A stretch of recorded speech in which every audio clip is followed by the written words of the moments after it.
Okay, I know that it's already the start of the autumn anime season, and I am immediately making a change to the schedule. And look, I know I said that I was going to cover The Night Beyond the Tri-Cornered Window on Tuesdays. I have changed my mind. We're talking about The Vampire Dies in No Time, because this show is great. But anyway, with that said, hello everybody, welcome back to the channel, welcome back to another one of our weekly anime discussion videos. Today we're going to be talking all about The Vampire Dies in No Time, episode 1, The Hunter Comes and Flies in the Sky.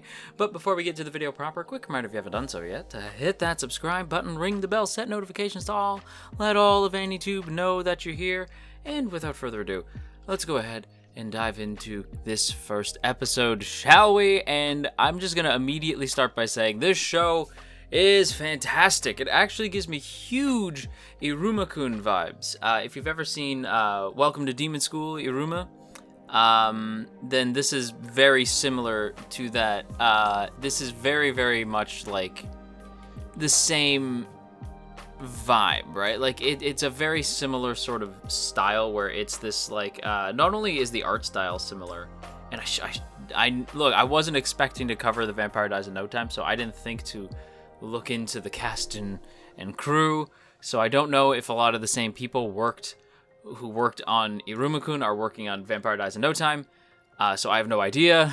But if it really feels like it, because the art style is so strikingly similar, right? Like it's this very like really thick sort of line art with really like specifically like saturated color, right? Like this really specific style of color design, this really specific art style as well. Like it feels very similar, and the fact that it is what should be this very like shonen-y type battle shonen anime that ends up just being a secret comedy, and a very funny one at that.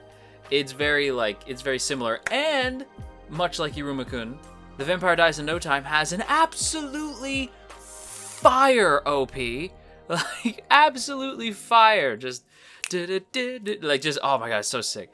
The like dies in no time, like that's like very groovy, like oh man, it's so sick. Like I loved the Vegas sort of style where like they're dancing on that roulette table and it's like all funky, like and then it gets like super happy and upbeat. By the way, that is Jun Fukuyama on the vocals. I was like, oh, it's Dracule on the vocals, like it's super good. It was such a good opening. I'm so in love with this show. Like I am so curious to see where they're going with this, because I am just absolutely loving it. Absolutely loving it. And I think the big thing for me is the comedy. It is so funny, but it's that funny, like, because I normally don't like straight comedies, right? Like I need something else in order to sort of hook me. It's very rare that a straight up comedy actually hooks me, and with this show in particular, it caught me at just the right time, right? Like if The Vampire Dies in No Time came out in like, let's say, summer or spring or even winter, I wouldn't probably have enjoyed it as much. Like the fact that it is the spooky time of the year, you know, and I'm already in a spooky mood, right? I am like watching all the Halloween movies, I'm watching all the Friday movies, you know, like I'm like getting back into the swing of things. I'm watching my favorite spooky episode of my favorite shows, you know, like I'm back in this full force, because if you don't know, October is my month. It's when I was born. It's my favorite time of the year, and I'm a basic bitch who likes pumpkin spice lattes. So, you know, I'm all about October. I'm all about fall in general, right? So I'm in the mood for spooky things, and The Vampire Dies in No Time is here. And I think because of the timing, that's why I'm so into this, right? The fact that it is basically a spoof of sort of like the traditional vampire story. That's sort of what's hooking me. Because otherwise it would have just been a basic comedy, right? But like I'm here and I'm hooked because it's the perfect time for the show to come out. Timing is key. People think that that's not important, like, oh, when a show comes out is not important. It totally is, right? Like Free would not feel as appropriate if it came out not during the summer, right? Like imagine if Free season 2 Eternal Summer came out during like the winter.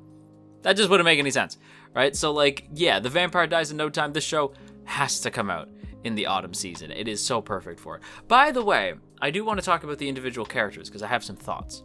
So, Ronaldo.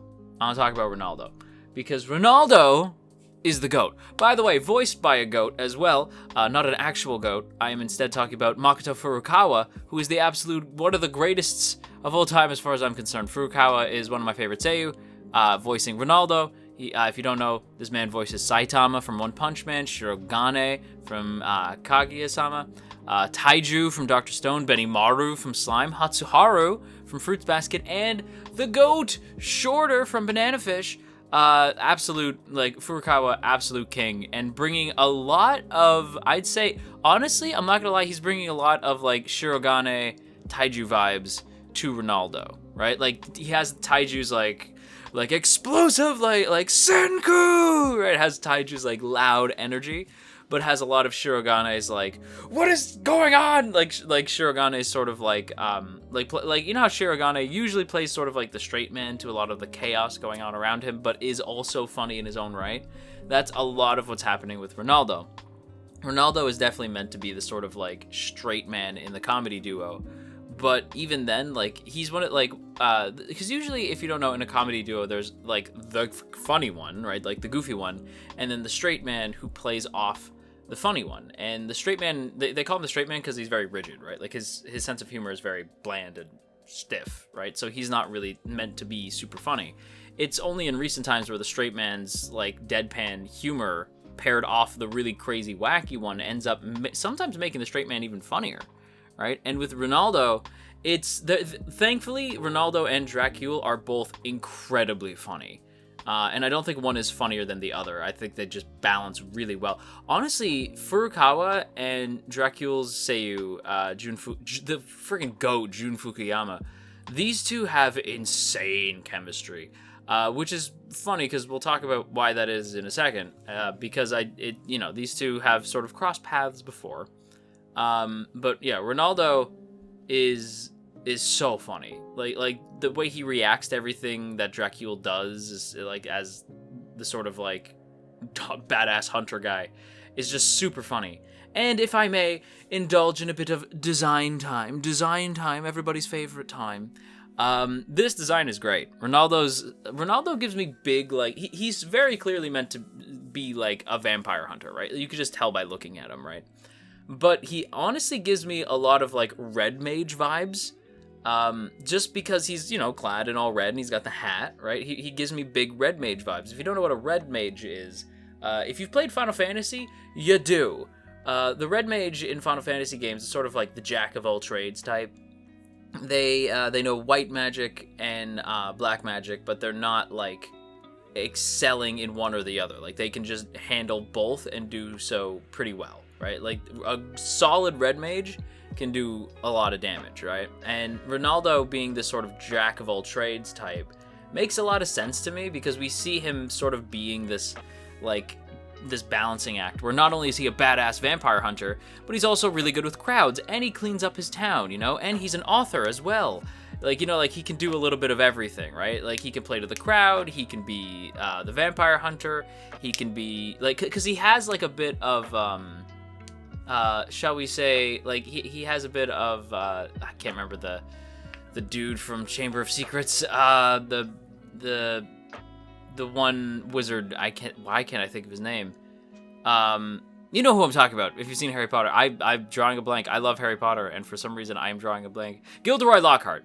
He gives me big Gilderoy Lockhart vibes, in the sense that, like, he promotes his book, and he asks everybody if they want him to sign it. Stuff like that. Like, he gives big Gilderoy Lockhart vibes, but if he was, like, actually good at what he does, he's like Gilderoy Lockhart mixed with, like Alucard, I guess. He's Gilderoy Lockhart mixed with a Belmont, right? Like, that's sort of who he is. Like, he's just this badass vampire hunter who is a bit full of himself. And even, like, the color of red makes a lot of sense for Ronaldo, right? Because he's got the sort of, like, the red, if you don't know, as a color is very fiery, very courageous. There's a reason why Gryffindor is clad in red, right? Like, red and gold, because they're courageous, they're bold and fiery, maybe a little bit quick to anger, right? Like maybe a little quick to make dumb decisions, a little bit brash, right? Maybe a bit foolhardy. And that's definitely Ronaldo, right? Like red as a color fits the character very well because he is very fiery, he's very courageous, and he's very bold, right? Like Ronaldo doesn't take shit from nobody. But he can, until somebody tries to cancel him on Twitter, in which case then he gets very nervous. As do we all, Ronaldo, as do we all. But yeah, I think Ronaldo's design is great. Especially love the crosses. The crosses, if you don't know, the cross in a lot of vampire media definitely meant to indicate a sort of holy power, which is effective against vampires. So Ronaldo covers himself in crosses on his hat and on his collar, which I think is very cool. So yeah, Ronaldo's design, super cool. Now we're going to talk about Dracul. Not Dracula, Dracul. And they are voiced by, again, an absolute Seiyu legend in Jun Fukuyama. This cast is insane. If you don't know, Fukuyama is probably best known, I'd assume, for Lelouch. Lelouch v Britannia from Code Geass, and he does an absolutely stellar job, but he is also no stranger to a more comedic role with some heart to it as well, in roles like Koro-sensei, as well as playing the very eccentric Grell. But the reason why I said that Furukawa and Fukuyama have such great chemistry is because A, they just do, like they bounce off each other really well, but B, they've actually worked with each other in the past, as Furukawa, Ronaldo, played Shorter, and Fukuyama, Dracul, played Yut Lung. Both were in Banana Fish, which is funny to me because, you know, Shorter and Yut Lung have scenes together. They're not exactly friends. Whereas, like, Ronaldo and Dracul aren't friends, but they have a far more goofy buddy-buddy relationship than Shorter and Yut Lung did, I'll tell you that much. But yeah, these two already have worked together in the past, and Fukuyama is no stranger to these types of roles where he's able to sort of bring his comedic chops, because we all know that he's an absolute legend, right? Like, Lelouch is an absolute, like, his performance as Lelouch is the stuff of legends, right? Like, it is an unparalleled performance, so he is an absolute champion, but he's also very funny, and people forget that, right? Like, he's incredibly funny. So having him show up as Dracul made perfect sense to me, because you can balance Dracul being this, like, I am the progenitor of all vampires, and I am an absolute badass, sad, right? Like, as soon as he disappears, just sad every time he dies. Because yes, indeed, the title is not lying. The vampire dies in no time. I mean, like, very quickly, too. Like, it is... This man dies at everything. This man dies as quickly as I do when I play most games, especially fighting games. By the way, Dracul likes fighting games, so we're immediately friends. But Dracul, absolutely hilarious performance by Fukuyama, but even the design, and yes, we're going to get back into design time now. Dracul's design is very clearly inspired by the traditional vampire, right? I'm thinking in particular of Bela Lugosi's portrayal of Dracula. Oh, I can't wait to watch Dracula later. Anyway, if you don't know, I'm a big fan of the 1930s monster movies. We should watch them together. Maybe we'll watch them on stream. That'd be fun. But yeah, if you don't know, Dracul definitely has a look inspired by Bela Lugosi. Bela Lugosi being the man who played Dracula. It's where everyone gets the, like, good evening, listen to them, the creatures of the night, the children of the night, what music they make, right? Like, that's, when you think of Dracula doing the, like, hello, right? Like, that's Bela Lugosi. By the way, Bela Lugosi never said, I want to suck your blood. Like, that's never a thing that was said. I don't know where that comes from. But yeah, like, Bela Lugosi is, like, when people think Dracula, 9 times out of 10, they're thinking either of Bela Lugosi. I guess nowadays they're probably thinking of, what's his name? I can't think of the actor's name. Another great voice actor, although I know him probably best as Dwalin, but the man who played Dracula in Castlevania, because a lot of people do think Dracula from Castlevania nowadays, which makes me very happy. Keep in mind, I haven't even finished Castlevania. I'm just a big fan of the video games and have been for a very long time. But I did love Season 1. I just haven't seen Seasons 2 and whatever other season is out for Castlevania. I will get to it eventually. But a lot of people, right, think of a few different Draculas, but for the most part, if you ask random people off the street, like, do a Dracula impression. They're gonna say, like, I want to suck your blood, right? Like, blood, right? Like, they're thinking of Bela Lugosi. And Dracule's look being very much inspired by the traditional Bela Lugosi vampire. Absolutely great. I love it. I love it so. But even the collar, right? Like the popped collar, right? We notice that it has purple underneath, right? So like the lining of the cape and the popped collar is purple. Purple as a color, say it with me, kids. Purple as a color is mysterious. Purple as a color, when we see it, the human psyche translates purple to be mysterious, mystery. If I may quote Ronaldo's actor Furukawa, my man played Hatsuharu, so mystery.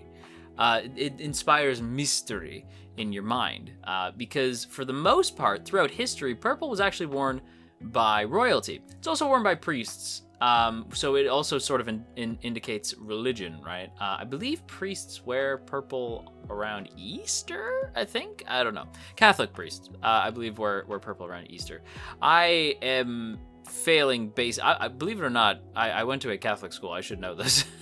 But yeah, I believe they wear it around Easter, and so your brain sort of translates purple to mean one of two things, either religion or mystery, because for the most part, only royalty wore purple back in the day. And, you know, as commoners, we typically look at royalty and see mystery. At least we did. Nowadays, we look at the royal family and we think, ooh, drama. But back then, it was mystery, because we didn't really know what happened behind closed doors, right? We don't know what happens behind the closed doors of the rich and powerful. So purple usually indicates mystery, right? There's a mysterious angle to the color purple. So when you see it in a character design, just know that they're trying to make you think the character is a bit mysterious. Or so it would seem, because with Dracule, it's meant to indicate that he might be a mysterious dude, but in actuality, Dracule's kind of just a dork, right? He's a big dork, and he's secretly a huge otaku, which again, I feel like a lot of these characters' traits, like Ronaldo being this like crazy, like red mage type jack of all trades type guy, like very courageous and bold, but also very brash and kind of dumb, right? Like the way that he's presented as this sort of badass, but is actually just kind of an idiot. With Dracule, he's presented as being this like big otaku, which tracks because he's a vampire. Now, if you're an otaku like me, whether that's video game otaku, anime otaku, because by the way, otaku doesn't mean like you like anime and video games. Otaku just means big nerd, right? Like there's in Japan, there's like train otaku and book otaku, right? Like there's otaku for everything, right? Like there's like all sorts of otaku. But in the West, we associate otaku with anime video games, right? So like with Dracule, he's a video game otaku. That makes so much sense. As somebody who plays a shit ton of video games, I don't even know what the sun looks like anymore, right? So I might as well be a vampire. That is on purpose. Dracule being a vampire and like burning when he goes out in the sun is a joke on the fact that he's a big nerd. The fact that he's a big otaku for video games.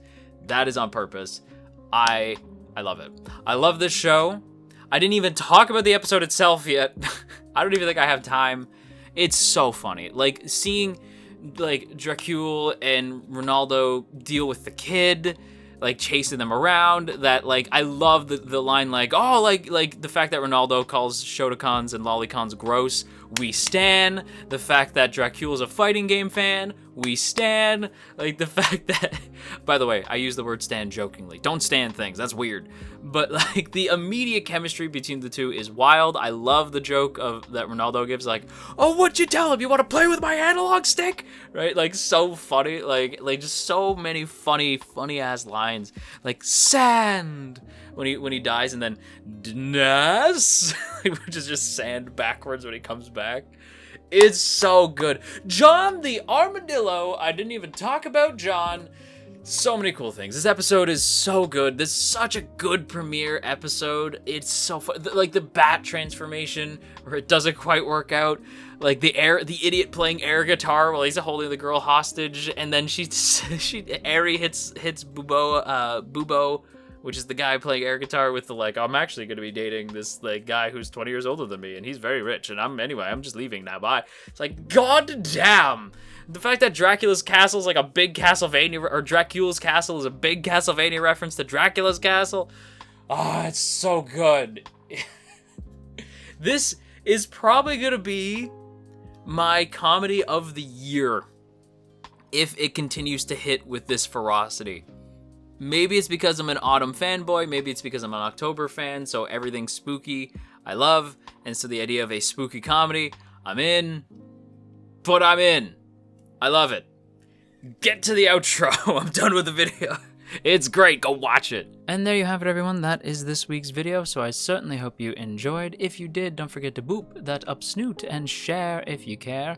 And of course, make sure to hit that subscribe button if you would like to see more content from yours truly.